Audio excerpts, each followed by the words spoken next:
اے پروردگار مجھ کو ایسی توفیق عنایت کر کہ نماز پڑھتا رہوں اور میری اولاد کو بھی یہ توفیق بخش۔ اے پروردگار میری دعا قبول فرما۔ اے پروردگار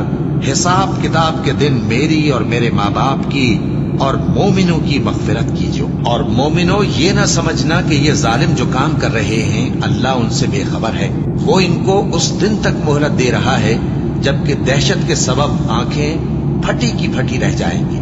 اور لوگ سر اٹھائے ہوئے میدان قیامت کی طرف دوڑ رہے ہوں گے، ان کی نگاہیں خود اپنی طرف لوٹ نہ سکیں گی اور ان کے دل مارے خوف کے ہوا ہو رہے ہوں گے۔ اور لوگوں کو اس دن سے آگاہ کر دو جب ان پر عذاب آ جائے گا، تب ظالم لوگ کہیں گے کہ اے ہمارے پروردگار ہمیں تھوڑی سی مہلت عطا کر تاکہ ہم تیری دعوت توحید قبول کریں اور تیرے پیغمبروں کے پیچھے چلیں۔ تو جواب ملے گا کیا تم